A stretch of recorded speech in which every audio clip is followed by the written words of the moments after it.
আমি বুঝি না। তে তুই এখানে কি করছিস? আর জিমি, তুমি একবার আমাকে বলবে তো নাকি যে তে এখানে আছে? না মানে, আমাকে এম্বারেসিং ফিল না করলে তোমাদের চলছিল না। আমাকে এম্বারেসিং ফিল করানোর জন্যই তোমরা এটা করেছো, তাই না? আর তে, তুমি এখানে কেন? তুমি তো জাঙ্কুকের সাথে এক রুমে থাকো, তাই না? তাহলে এখানে কেন? ভাইয়া আর ভাবির মধ্যে এরকম ডোরে ডালতে নেই, বুঝেছো? তোমাকে অনেক কিছু শিখতে হবে, একটু ম্যানার্স শেখো। হুটহাট করে ভাই ভাবির রুমে চলে আসছো। বিয়ে তো হয়ে যাবে শিগগিরই, তারপর তো জিমিন তোমার ভাবি হবে। তার সাথে একটু মজাও করতে পারবো না তোমার জন্য? যখন তখন চলে আসো। তোমাদের এই বান্ধবীপনা কবে যাবে? এত বান্ধবীপনা থাকলে তো তোমার ভাইয়ের সাথে তোমার ভাবি বাচ্চাও করতে পারবে না। তার আগেই তুমি চলে আসবে, মানে সবসময় চলে আসবে, তাহলে তো ভাই ভাবি বাচ্চা করার সময়ও পাবে না। মানে কোনো ম্যানার্স শিখছো না তুমি। নামি আমার বোন, জাঙ্কুককে বলতে হবে এমন কিছু ব্যবস্থা করতে যাতে তুই এখানে না আসতে পারিস, বারবার আমার রুমে চলে আসিস। আর একটু সুযোগ দে তোর ভাবিকে পটানোর। ও আবার যা মেয়ে, সহজে তো পড়বে না, তাই একটু রং ঢং করতে হয়। আর তুই তার মাঝে চলে এসেছিস, ভাবতেই পারছি না আমি। শিবা, একদম চুপ। তুই আমার কাছে ফার্স্ট প্রায়োরিটি, তারপর তুমি। এটা তুমি ভুলে যাচ্ছ। তুই যখন ইচ্ছা তখন আসবে আমার রুমে। তুমি আমাদের মধ্যে আসতে যাবে না। যা হবে পরে হবে। আর তুই তুই কেন দাঁড়িয়ে দাঁড়িয়ে তোর ভাইয়ের কথা শুনছিস? না মানে কোনো মানে আছে? তুই আয় তো, আমাদের দরকার কথা আছে, আর সেটা ফিনিশ করতে হবে। তুই আর ওসব মাথায় নিস না। এ কি রে, কি হয়েছে তোর পায়ে? হাঁটতে পারছিস না? কোথাও আবার পড়ে গেলি নাকি? বাথরুমে টাথরুমে পড়ে গেছিস?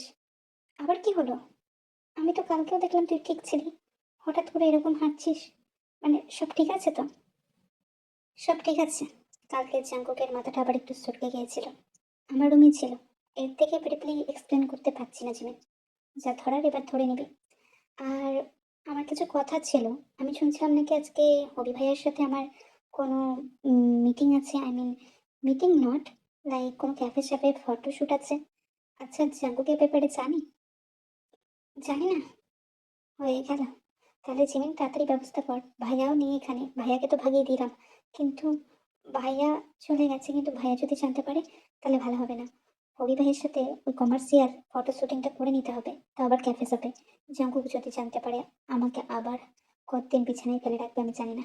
তাই খুঁড়ি খুঁড়ি হাঁটছি, অনেকটা ম্যানেজ দেওয়ার চেষ্টাও করছি, কিন্তু কিছুতেই কিছু পারছি না।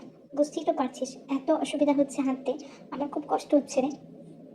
বাইরে গিয়ে তাহলে ব্রেকফাস্টটা করে নিচ্ছ? কেটি, আমার কেটি, কেউ জানবে না। আমার কেটি এতটা স্ট্রঙ্গার হয়ে হঠাৎ জাঙ্কুক ভাইয়ের সামনে দমে গেলে হবে? ওই জগতে তো জেজেকের থেকে কেটি অনেক পাওয়ারফুল। সে মানছে জানেন, কিন্তু কেউ কিচ্ছু জানে না, আর দেয়ালেরও কান আছে। তো এই ব্যাপারে মুখ খুলিস না বান্ধবী। আর তাড়াতাড়ি চো। হবি ভাইকে আমার সন্দেহ লাগছে, নজরে রেখেছিস তো? সে আবার বলতে হবি ভাইয়ের সাথে লিসা ভালো মিট আপ করছে, ওদের কিছু খিচুড়ি চলছে। তাহলে খোঁজ নিতে হবে বলছিস? একদমই তাই। সবকিছু ঠিক হবে, আপাতত এখন কমার্শিয়াল ফটোশুটের জন্য নিতে হবে। কারণ আর যাই হোক, কোম্পানিটা কিন্তু তোর হবু বরেরই। আমি ওনাকে বর হিসেবে মানি না, বিয়েও করবো না, তুই দেখে নিস। মনে হয় এসব মনে হয়। Nobody, nobody, nobody knows.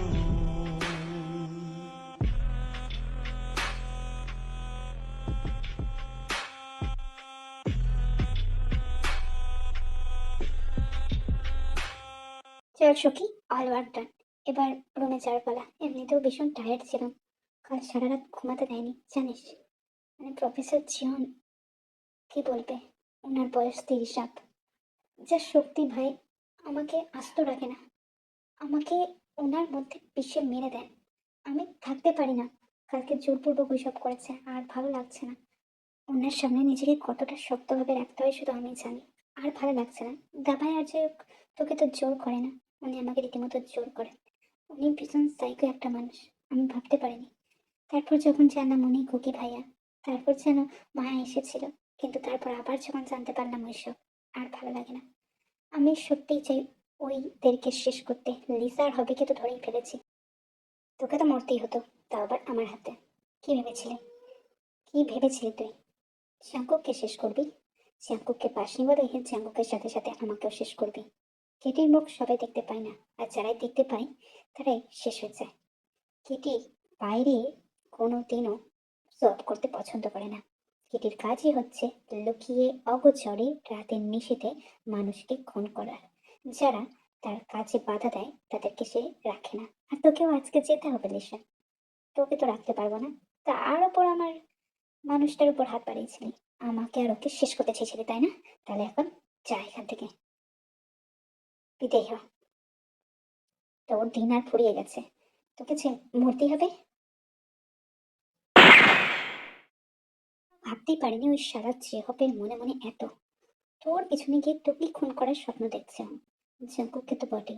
মানে আমরা যদি আজকে লিসাকে খুন না করতাম, তাহলে অনেক কিছু আমাদের হাত থেকে বেরিয়ে যেত। লিসা আজকে অনেক কিছুই বলেছে মরার আগে, সেগুলো রেকর্ড করে নিয়েছি আমি যদিও, কিন্তু এখনো আমাদের এনাফ প্রমাণ লাগবে। ওদেরকে শেষ করতেই হবে। আমি জানি জাঙ্কুকের ফ্যামিলি কে খুন করার পিছনেও ওদের হাত ছিল।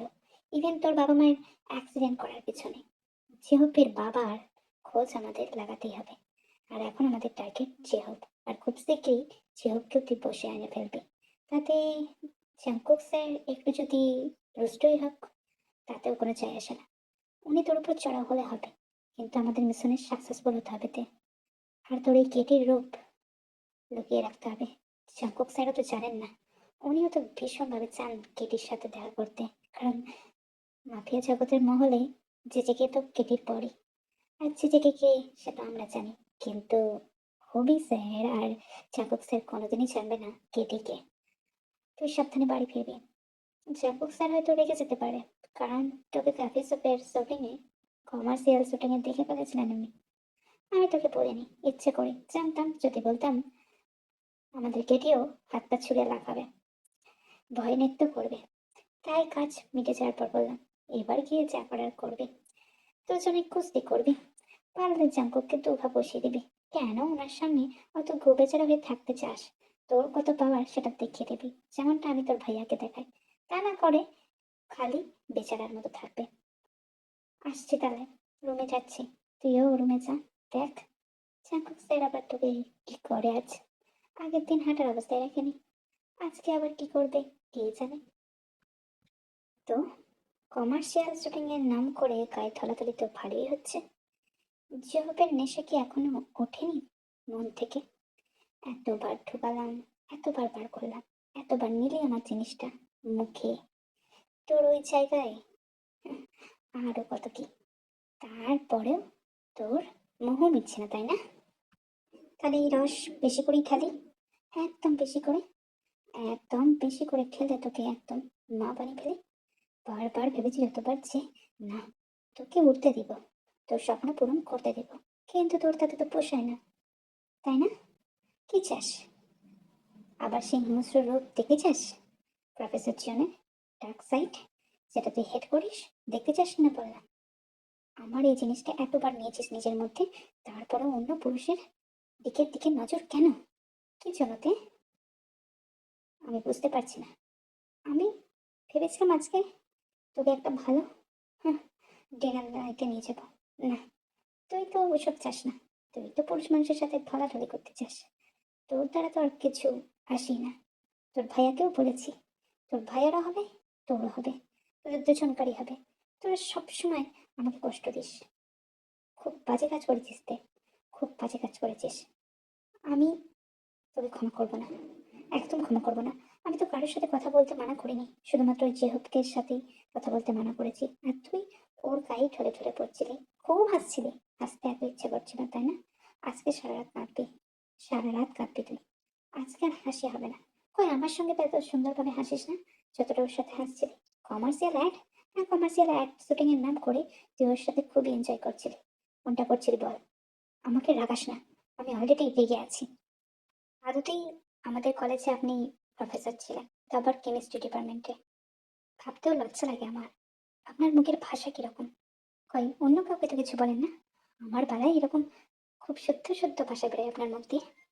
আর আমি ওটা কমার্শিয়ালিং শুটিংই করছিলাম, আপনার যদি প্রবলেম হয় তাতে আমার কিচ্ছু আসে যায় না। तेरा मुस्कुराना नजर यूं झुकाना मेरे लिए है बस मेरे लिए है शोलो सी तेरी आंखों की ये रोशनी किसके लिए है किसके लिए है। তখন তের সামনে খুব লটর পটর করছিলে না, খুব ফটর ফটর করছিলে। তে আমার বোন, তাই ওর সামনে কিছু বলতে পারিনি বা করতে পারিনি, কিন্তু এখন অনেক কিছু করতে পারি, অনেক কিছু। বুঝতে পেরেছ? তোমাকে আমার হাত থেকে আজকে কে বাঁচাবে? কেউ না, মিস জিমিন।